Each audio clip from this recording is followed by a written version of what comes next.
Welcome to K&D's Homestead. I'm Donna.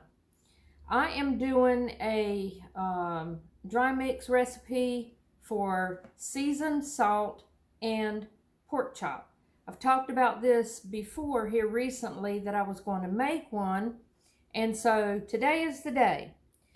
And I'm also going to add in my homemade taco seasoning. So let's get started.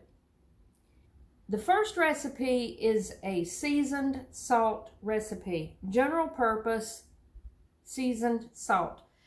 Majority of the time I will use it on French fries or potatoes. Occasionally I will use it on something else, but it's my go-to for seasoned salt. And then I take it one step further to turn it into my pork chop seasoning. And so far, when I make pork chops, everybody loves it, and I have no complaints. So real quick, what I have here is my pre-measured ingredients. I want to say first, some of my ingredients are homegrown ingredients. If you don't have homegrown ingredients, you can use the store-bought, and all of these ingredients are very forgiving, which means what I'm trying to relay is more or less. You can play with it. You can make it your own. You can have more of one thing and less of another, or leave something out that you don't like, or even add something in. That's the great thing about making dry mixes, is you can make it however you want. You can be creative. You can mix and match things to get the right flavor that you want. I do not proclaim that you will only love this recipe, but it's a base to get to where you're going. Feel free, if you decide to try it, feel free to mix it up. Make larger batches by just doubling the ingredients together, or by taking things out that you don't want. So, that being said, I'm going to start with the first ingredient, and I'm going to turn this down so you can see.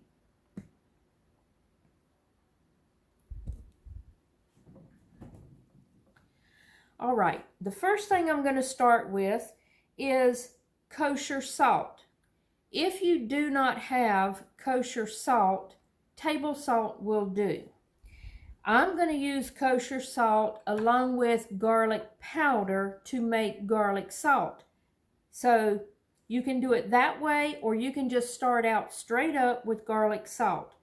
But I'm going to use 6 tablespoons of kosher salt.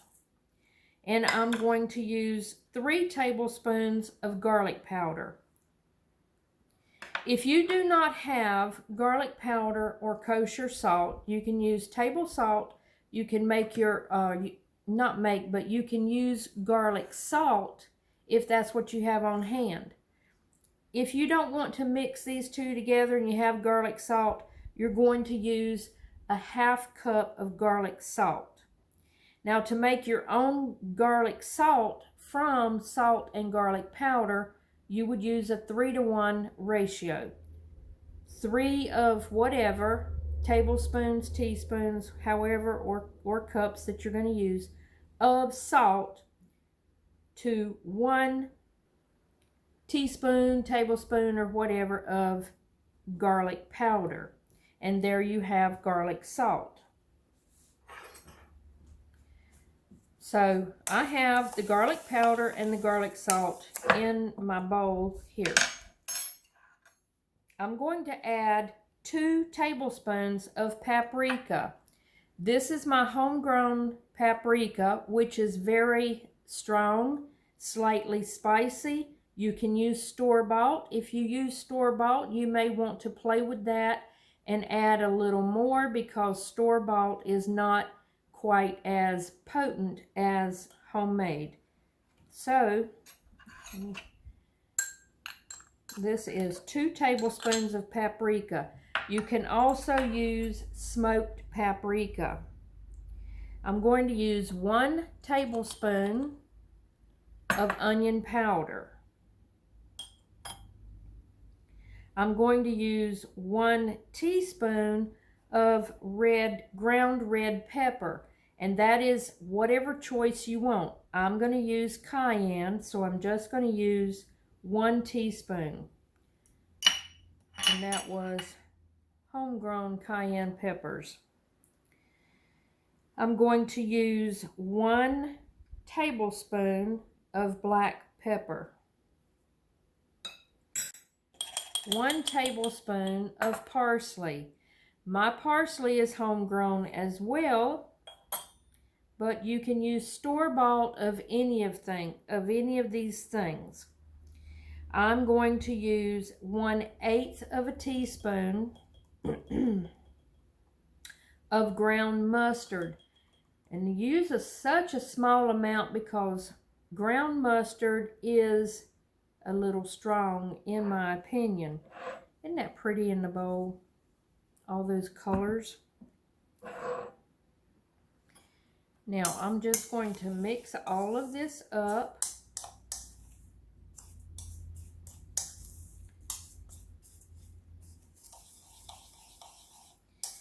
Now I like a lot of parsley in my seasonings, so that might be a bit much to you. You can use less. We used 1 tablespoon, but I like a lot of parsley. You can use less, and of course you can use more. So there is my seasoned salt. Anything you would use seasoned salt on, that's what you can make up right there. Now, to make the pork chop recipe for the pork chop seasoning, I use the seasoning salt, and then I add a pinch of sage, just a pinch. So really I'm going to have 2 of these made up. One is going to be for just general purpose seasoned salt, and then one is going to be for my pork chop seasoning. So I'm going to go ahead and do the pork chop seasoning because that's what I need right now. And remember I said just a pinch of sage. Sage is kind of strong too, and I don't want too much of it. So it's just going to be a pinch. And all I'm going to do is put it into a jar, and I'm going to seal it. That amount, let me turn this up just a little.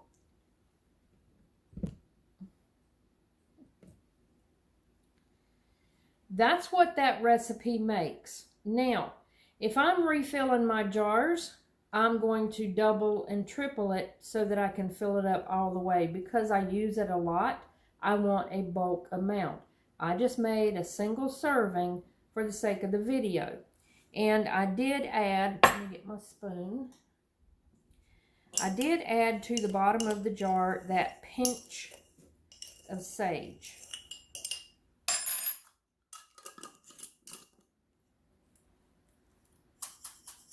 Just mix it up really good and keep it in an airtight container. I keep this by the stove. Pork chop backwards.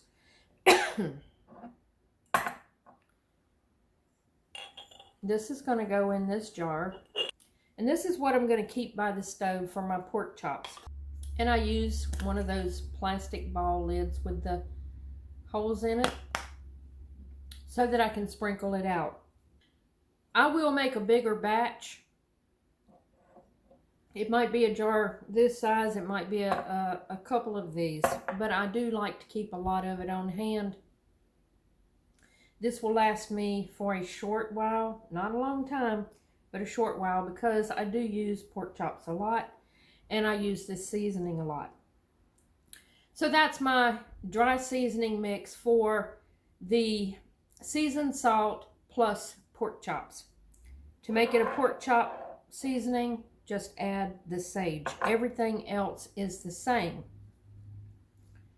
Now I'm going to move on to the taco seasoning. Now we're ready to make the taco seasoning that I keep on hand.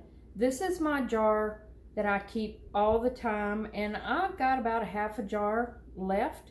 I keep my ingredient list on the back, and I keep instructions on the lid, which is 1 to 2 tablespoons per quarter cup of water. And I will make a small batch up and add it to this jar. I'm going to turn it down.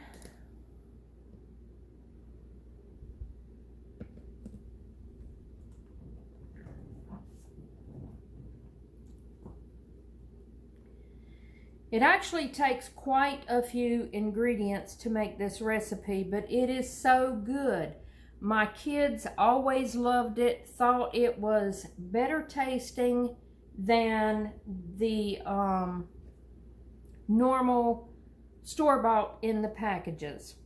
I'm going to start out with 2 tablespoons of flour, and that is for thickening purposes once you put it in the pan to use it. The first thing I'm going to use is 1 tablespoon of chili powder. I do not grow or make chili powder. This is store-bought. 1 tablespoon of the chili powder. I'm going to use 1 teaspoon of garlic powder. 1/4 teaspoon of onion powder. And 1/4 teaspoon of crushed red pepper flakes. I did grow these and crush them up. 1/4 teaspoon of dried oregano. This is store-bought oregano. 1/4 teaspoon. 1/2 teaspoon of paprika. And this is my paprika that I grew and ground up. You can use smoked paprika as well. I generally just use regular the paprika that I grew. 1½ teaspoon of ground cumin.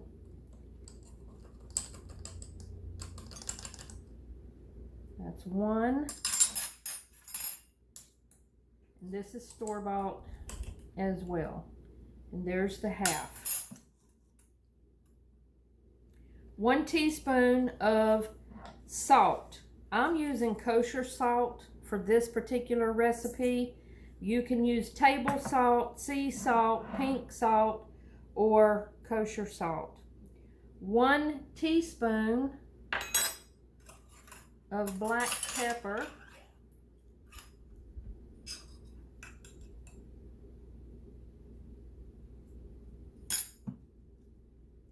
1 teaspoon of basil. I did grow the basil.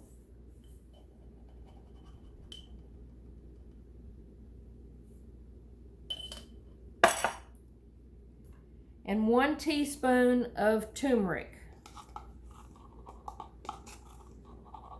This is store-bought turmeric. I have turmeric, but it's in the freezer. 1 teaspoon. I have not made that into a powder yet. And that's it for that. I'm going to stir this up and add it to my already made taco stuff. Now the flour will try to lump up. You have to just press the lumps out of it. Not a big problem.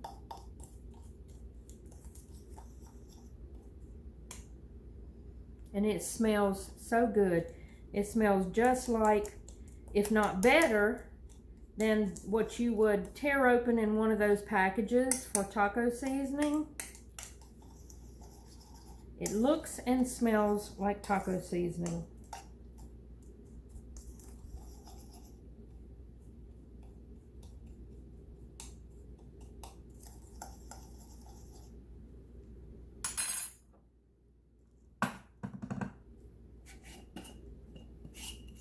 I may have used on this jar here, let me turn this up.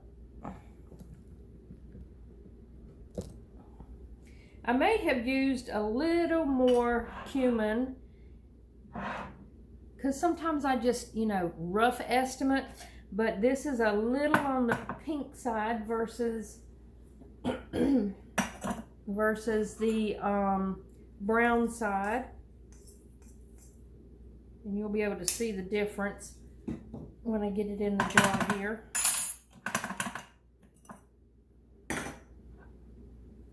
You can see the difference in coloring, but that's okay. It's just more or less. When I make it, I'm gonna need that. When I make it in a hurry, I don't do exact measurements. I do rough, and so I may have a little more cumin in one batch or a little more turmeric or something like that. Like I said, dry mixes, they don't have to be exact. They're very forgiving, and you can do more or less of any ingredient that you want.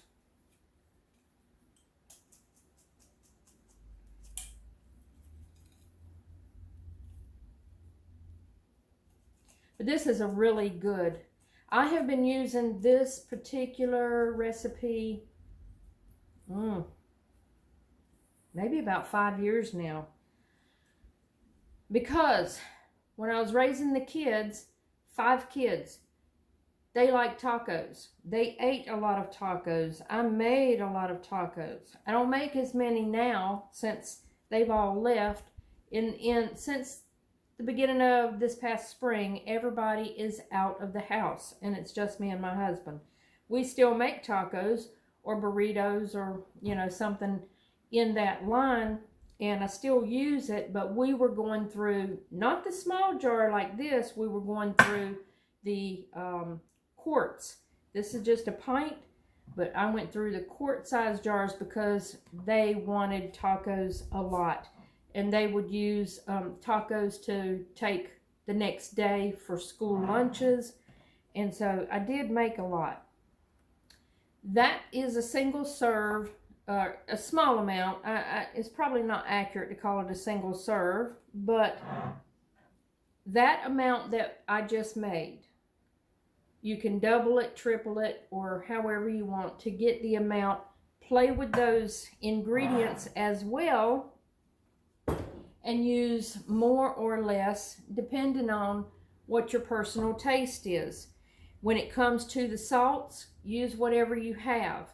Table salt, pink salt, sea salt, kosher salt, it doesn't matter. And you can use homegrown ingredients, and you can use store-bought ingredients. Something is about to make me sneeze. Homegrown are going to be more potent. They're going to be stronger. So keep that in mind when you are making anything. You want to use maybe a little less of the homegrown, because if you're using the store-bought, you might be used to a certain measurement, but the homegrown is going to be a lot stronger. Anyways, that's the 2 recipes I wanted to bring to you to add to my collection of videos that I am building upon. The taco seasoning, well, it's actually 3. The taco seasoning, the all-purpose general seasoned salt, and the pork chop seasoning. You take the seasoned salt and you change it into a pork chop seasoning by adding sage. I hope you enjoyed the video. I hope if you use any of these recipes, that whether you use exactly as I have demonstrated here or you change it up and use your own, let me know what you think. If you try it, let me know if you like it or if you didn't like it. But remember, you can change it up. These are just the base ingredients for a recipe. Make it your own. I hope you liked the video. If you did, give it a thumbs up, please. I would appreciate it. And I hope you will subscribe to the channel if you're not already subscribed. For all of those who have subscribed, thank you so much. I appreciate it. And I will see you on the next video. Bye-bye.